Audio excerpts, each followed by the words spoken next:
Buenas tardes y bienvenidos a mi casa. Soy Guillermo Arduino. Esto es Encuentro Digital CNN. Vamos a seguir hablando del coronavirus. Pasó la Pascua recién, un evento súper contagiador de preocupación a nivel global. Los resultados obviamente no estarán todavía. Se estima que va a haber bastante contagio a partir de esta instancia y ya se estaba advirtiendo un incremento a nivel global también. Vamos a diseccionar esas cifras en un momento con nuestro invitado. Lo presento, es el doctor Carlos Castillo Salgado, profesor de epidemiología y director del Observatorio de Salud Pública Global de Bloomberg School of Public Health en la Universidad Johns Hopkins. ¿Cómo le va, doctor? Muy bien, gusto en volverlo a saludar. Gracias por la invitación. No, al contrario. Yo recién decía que vamos a diseccionar un poco los datos porque nos vamos a enfocar también en Latinoamérica, pero comenzando con Estados Unidos y con las últimas cifras que tenemos, el nivel de muertes continúa bajo, estaba en un descenso marcado. Lo que sube es el número de contagios. ¿Cuál es el factor que hace que suban los contagios, pero no el número de muertes? Bueno, dos cosas importantes. La primera, la transmisión que está ocurriendo es básicamente en jóvenes y estos jóvenes en realidad ya están en las unidades de cuidado intensivo y debido a que llegan en un nivel incipiente, pueden entonces tener una respuesta positiva al manejo de emergencia y por tanto disminuye el nivel de mortalidad. Sin embargo, sabemos que existen grupos muy vulnerables, particularmente aquellos que tienen obesidad, tienen diabetes y otras condiciones. Un problema muy serio también para América Latina es la obesidad, que por dos factores hacen que la probabilidad de un descenso sea mayor que en las personas que no son obesas. Ahora, ¿cómo se define la obesidad? Porque sabe, doctor, yo peso ahora 182 libras, ¿no? Pero cuando yo pesaba 175 libras por mi estatura 5'8", el médico me dijo que yo era obeso. Pues se equivocó. La Pero verdad ¿cuál es el famoso BMI, ¿no? es la El relación, índice la de relación que masa existe corporal. entre es la masa corporal y muchas veces lo que se utiliza en forma muy rápida es la cintura y cuántos son los centímetros que tiene la cintura o y la parte de el ¿El brazo. pecho? Ah, el Sí. brazo. Sin embargo, déjeme darle una buena noticia. A ver. Usted no está obeso, pero probablemente pueda tener un poco de sobrepeso. Y el sobrepeso, por alguna razón desconocida, actúa distinto a la obesidad. Es decir, que da un elemento protector contra los problemas cardíacos. Entonces, es interesante, aún no se explica por qué las personas que tienen sobrepeso, pero no obesidad, tiene mejores probabilidades de resistir problemas o enfermedades severas. Debo corregir, él me dijo overweight. Sí, Significa que tenía sobrepeso, no que era sí, obeso. sí, Exacto, overweight versus obese. Y sí. ahora le pregunto, doctor, el índice de masa corporal para considerar una persona obesa, ¿cuál es? Bueno, el índice sí es mayor, vamos a decir, del 60%. Comenzamos a ver que existe un exceso que rompe la parte de sobrepeso y la dificultad es el porcentaje que ha crecido en todos los países. Como usted sabe, países como México, Estados Unidos e incluso Inglaterra, más del 30% de la población es en realidad obesa. Eso es Y, porque hay menos actividad física, porque caminamos y la menos, comida porque tenemos una cacharra, vida más que sedentaria. es el tipo de comida que Claro. está comiendo la población, particularmente la población de bajos recursos, Claro. hace que existen algunos químicos que preservan la comida que está enlatada, industrializada.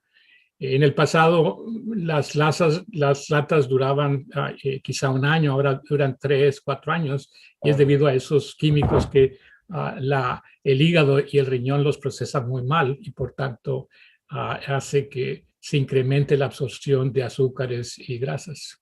Pero qué mal, ¿no? Porque la gente de menores recursos justamente consume probablemente ese tipo de comidas o en restaurantes, en supermercados que son un poco más baratos y que vienen de una producción masiva, mientras Así que la es. persona que tiene acceso a mayor dinero puede ir a un supermercado con comida orgánica, pero es mucho más caro.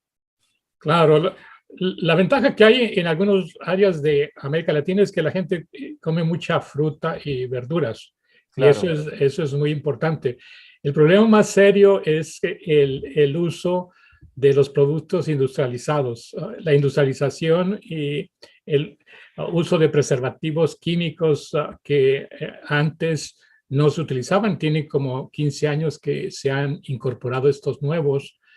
Cuando se ha puesto en animales de experimentación, incluyendo ratas, se vuelven inmediatamente obesas y luego diabéticas. Entonces, desde el punto de vista experimental, ya se ha demostrado que esos químicos que están en las latas para preservar lo que se llama el tiempo de estantería en las tiendas y supermercados tienen ese efecto. ¿Y esos conservantes también se pueden utilizar para frutas y verduras? Por ejemplo, ¿por qué en Estados Unidos las naranjas pueden durar hasta un mes en la heladera? Sí, y hasta lechuga. Lo que pasa en las naranjas, el proceso es que tiene un recubrimiento de cera que permite que no entre el oxígeno y al no oxidarse, la naranja dura mucho más tiempo. Entonces se lava y se le quita esa cera, no hay ningún problema, no es un químico. Sin embargo, para lechugas y otros productos y vegetales que duran más tiempo que vamos a decir, en América Latina, es Sí, porque total. pasan un proceso de radiación en donde matan a gran parte de las bacterias y por tanto su vida media en transportes pueden pasar semanas con una refrigeración, entonces duran mucho tiempo. Se Sí, puede sí. poner una lechuga en el refrigerador y si está en un país de América Latina, en 2 días comienza a oxidarse. Aquí no, porque esas lechugas han pasado por ese proceso de radiación iónica que elimina parte de las bacterias. Así que a plantar en el balcón de casa, ¿eh? Para empezar. Claro, ¿por qué no? Eso sería. Sí, claro que sí. Eh, bueno, vamos a ver ahora los números. Yo le decía, doctor, y me voy a enfocar una pregunta más en Estados Unidos. CNN confirma estas cifras con respecto al día de ayer. 208 millones de vacunas han sido distribuidas, 165 millones han sido administradas, tanto para una o dos dosis. Un promedio de 3.084.000 vacunas por día continúa subiendo. El 18.5% de la población de Estados Unidos está completamente vacunada. Ya casi estamos en un 20%. Entonces, los casos reportados, 34.200 ayer, un promedio de 63.000, lo cual mantiene el número de contagios de la semana pasada a esta en el mismo nivel. Ya la semana pasada habíamos visto un incremento. Esta es información de Johns Hopkins, la universidad donde trabaja el doctor. Después dice que han bajado las muertes un 18% con respecto a la semana pasada. Una cifra, 18% de descenso es muy importante. Y las hospitalizaciones han subido, como usted marcaba recién, un 2,56%. Si una persona está vacunada con una dosis o con las dos, ¿está más protegida de llegar a una unidad de cuidados intensivos en caso de que se contagie? Por ejemplo, el presidente de Argentina tiene las dos dosis de la vacuna rusa, pero es asintomático. Tuvo apenas una fiebre ligera y dio positivo. Eso es porque está vacunado. Si no hubiera estado vacunado, ¿habría requerido más intervención? Exactamente. A recordar que las vacunas en general, para las vacunas de COVID-19, son vacunas que protegen contra las infecciones severas y la muerte, pero no la infección per se. Entonces, las personas que están con la inmunidad completa, es decir, las 2 dosis, o si es la Johnson con una dosis, tienen un porcentaje muy alto de protección contra la infección severa y la muerte. De hecho, casi nadie muere si están vacunados.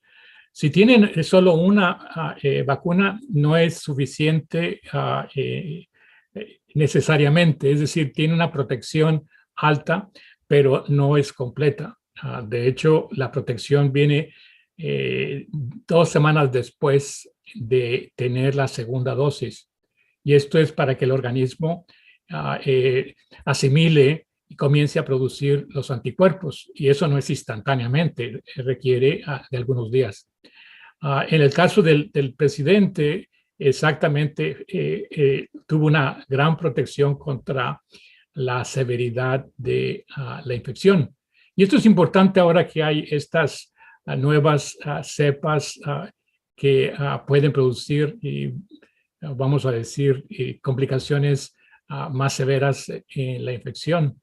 Entonces, es altamente recomendable que la población se reciba la vacunación.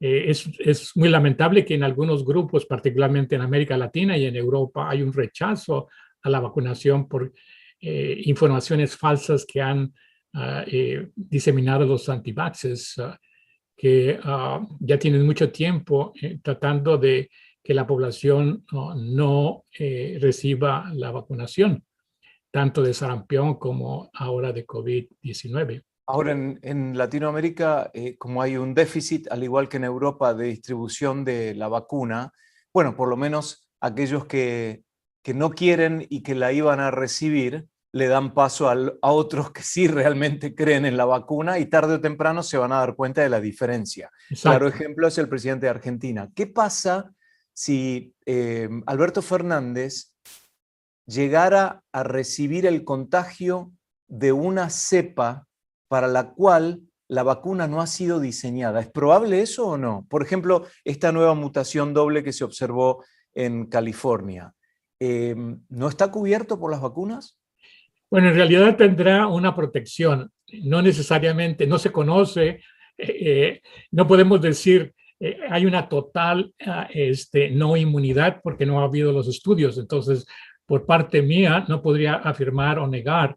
Lo que sí sé es que el hecho de estar protegido por varios de los componentes del el virus y la entrada del virus es el elemento más importante que se tiene. Y muchas de las vacunas han instrumentado que esa proteína, que es la que penetra a la célula, es la que está protegiendo la inmunidad. Si existen variantes que son muy agresivas y que hacen una mutación completa, entonces se requerirá de un boost o una nueva vacuna que tenga ese componente. Y eso ocurre necesariamente en cada año con la influenza. Entonces, lo que está pasando es que estamos entendiendo que COVID no es algo que va a concluir en meses o en un año, va a ser posiblemente una enfermedad como la influenza que deberá estar siendo inmunizada a la población con las variantes que estén circulando el próximo año. Y entonces, mi análisis como ciudadano común es el siguiente, a ver si estoy en lo correcto. Existe una vacuna contra el COVID-19 que no va a cubrir a todas las variantes, pero sí a los componentes infecciosos en general del COVID, y que como probablemente tengamos que vacunarnos recurrentemente como con la influenza, se van a ir haciendo ajustes a estas vacunas para ir cubriendo las variantes que vayan apareciendo, y aparecen las variantes porque no hay una inmunización de manada.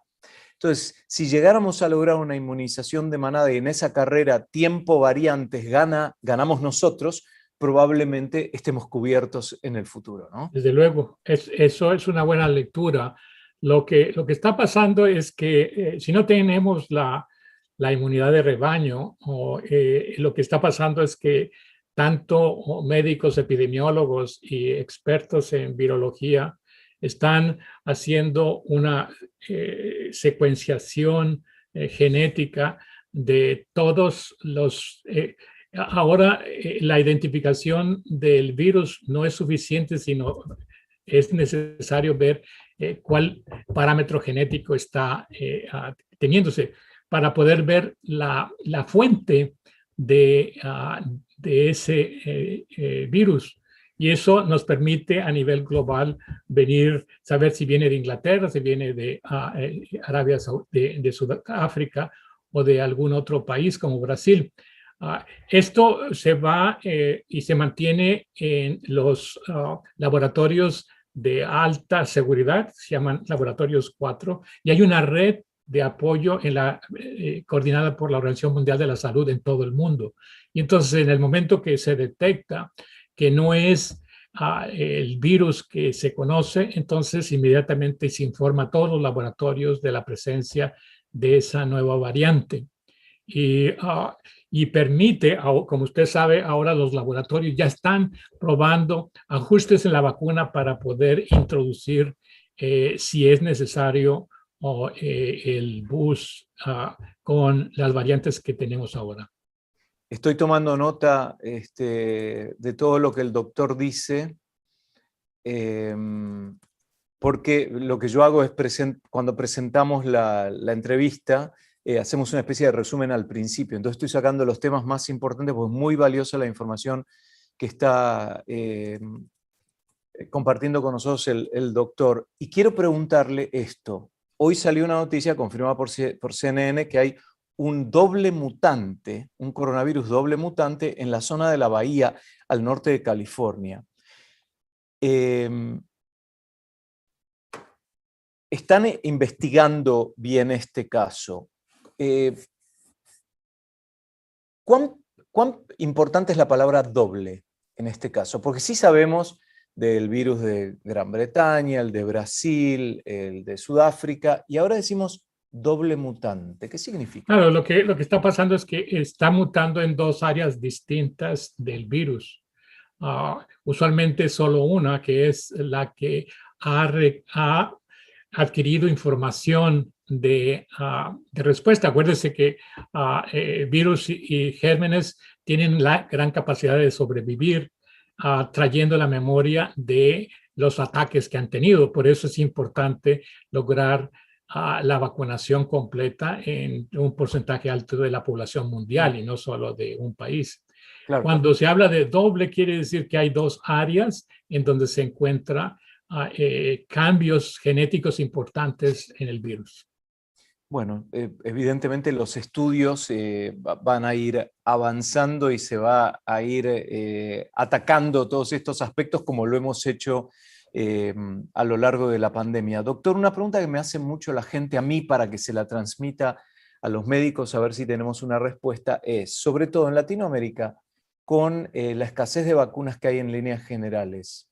Hay algunos países que han decidido postergar la segunda dosis para más allá de 3 meses y no 21 días como habitualmente se recomienda, o 28 días, depende de la vacuna. ¿Se pueden mezclar las vacunas? ¿Puede un gobierno, si está aplicando la vacuna rusa, la vacuna china o la de Pfizer, de golpe combinarla con otra que no sea la original como segunda dosis? En general, bueno, no en general, no. La respuesta es no, porque las características de una vacuna y los elementos que permiten la inmunidad en el humano son distintos. De hecho, todos los laboratorios indican específicamente que eso no es recomendable ni aceptable, que puede generar grandes dificultades para la población y crear problemas serios. Lo que está pasando en los laboratorios, están probando si es factible a nivel de animales hacer esa mezcla, pero hasta ahorita han indicado que no es ni recomendable ni es adecuado que se haga ese tipo de mezcla. Aún cuando son las dos, por ejemplo, de ARN mensajero, pero que provienen de dos laboratorios distintos. Sí, porque totalmente la forma como la fracción de el virus, cómo se generó en una vacuna y cómo generó en otra es distinta. No vienen, es el elemento final es semejante al mecanismo, pero la forma como se obtuvo es distinto totalmente. Ok, perfecto, está clarísimo. Entonces, no a la mezcla de vacunas de acuerdo con su laboratorio de producción. Bueno, recién mencionaba el tema de la Pascua como un evento súper contagiador. Son 4 días después de finalizado ese momento súper contagiador que pueden empezar a manifestarse los síntomas. Sí, pero el periodo de incubación puede llevar a 7, 8 días. Y una de las dificultades que ha tenido casi en todo el mundo, y eso ha demandado las medidas tan drásticas que están en Europa y en América Latina. Como usted sabe, el cierre de fronteras en muchos de los países de América del Sur es la explosión y la incapacidad que tienen en algunas regiones o áreas. Incluso las unidades de cuidados intensivos están totalmente saturadas. CDC indica aquí que el número de individuo, población que ha estado en contacto muy estrecho sin garantizar y utilizar las medidas de contención ha sido tan grande que es posible que se incremente de tal manera que pueda generar una cuarta ola en los Estados Unidos. La presión se ha indicado que no deberían de ir ni a las playas ni tener el relajamiento que ha ocurrido, y el hecho de que las compañías aéreas se saturaron tal que no hubo respeto a los asientos. Por tanto, es posible que el nivel de contagio incluso aumente, ya que todos los aviones venían saturados de pasajeros y continúan. Entonces, podemos pensar, por lo que el CDC ya empezó a detectar el inicio de una posible cuarta ola en los Estados Unidos. Bueno, aquellos que tienen las 2 dosis de la vacuna y que ya han pasado 2 semanas desde la aplicación de la segunda dosis, tampoco se pueden sentir tranquilos porque pueden ser ellos portadores y transmisores del virus. Por lo tanto, entonces ahora le pregunto, doctor Castillo Salgado, el gobierno el otro día, los CDC el otro día emitió un comunicado con respecto a los viajes en avión y dicen que aquellas personas que estén completamente vacunados pueden viajar en avión dentro de Estados Unidos y hacia el exterior. ¿Es un comunicado sensato o habrá tenido algún tipo de presión por parte de las industrias de aeronavegación? Porque si uno puede ser portador, por lo tanto, transmisor, aunque tenga cobertura total por parte de las vacunas, eso también uno podría contribuir hacia el crecimiento del coronavirus. Porque, y acá viene la pregunta concreta, la forma de vida, aún estando completamente vacunado 2 semanas después de la segunda dosis, tiene que seguir siendo con los 3 factores importantes, ¿no? Mascarilla, higiene personal, distanciamiento físico. Entonces no entiendo, hay una contradicción. Sí, lo que hizo el CDC es tratar de, dio 2 mensajes y creó de alguna forma una confusión. El primero indicando que la población que está totalmente inmunizada y con su periodo de 2 semanas. Si tiene actividad con otros miembros familiares que también están vacunados, entonces ya la caracterización de esa relación es que hay una muy baja probabilidad de tener los problemas o incluso las infecciones. Cuando la directora del CDC mencionaba que era factible que aquellos individuos o personas que estuvieran ya inmunizados pudieran viajar a las áreas de sus familiares. Usualmente estaba pensando en la población que quiere ir a visitar a sus abuelos. En ese sentido, mencionó ese elemento. Desafortunadamente creó una confusión porque la segunda recomendación es que no deberían de viajar por avión si no es por un elemento esencial. Y en ese sentido no clarificó que esencial probablemente era también relacionarse con los aspectos familiares y no abrir la opción para cualquier individuo que está vacunado estar viajando. Para los viajes al extranjero sí hubo una restricción, indicó que no recomendaba que se hiciera a nivel de vuelos internacionales. Pero claro, sí creó una confusión y casi la mayoría de los epidemiólogos han estado clarificando que es importante, primero, mantener las medidas de contención como un elemento de protección también a otros. Y, sin embargo, la burbuja de familiares que ya están inmunizados es que pueden compartir mayor tiempo entre ellos. Fíjese que lo que decía el CDC, lo voy a decir en inglés para después traducirlo. Fully vaccinated people can resume travel at low risk to themselves. Sí. Está bien claro, es decir, sí, la gente que está completamente vacunada puede comenzar a viajar con un poco riesgo para sí mismo, pero sí, evidentemente para con el otro el riesgo continúa siendo alto porque uno puede ser transmisor, ¿no? Claro.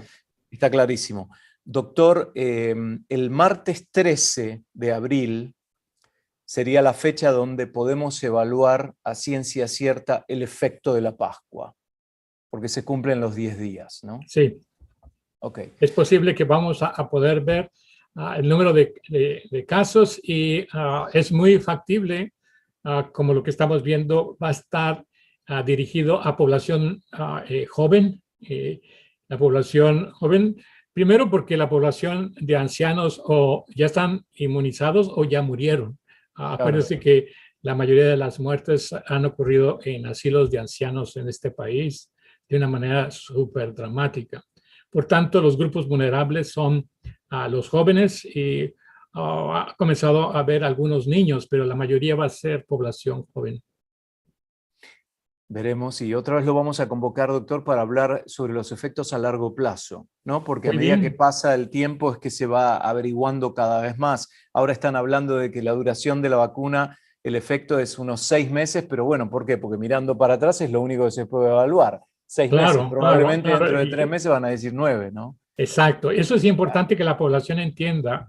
Que decir que son 6 meses es porque es el periodo que se ha estudiado. Exacto. Una vez que se tenga más tiempo, se va a ver si la protección se mantiene. Y eso es fundamental. Dos mensajes va a ser importante también. América Latina en particular debe de cambiar sus programas de formación de médicos y de salud pública.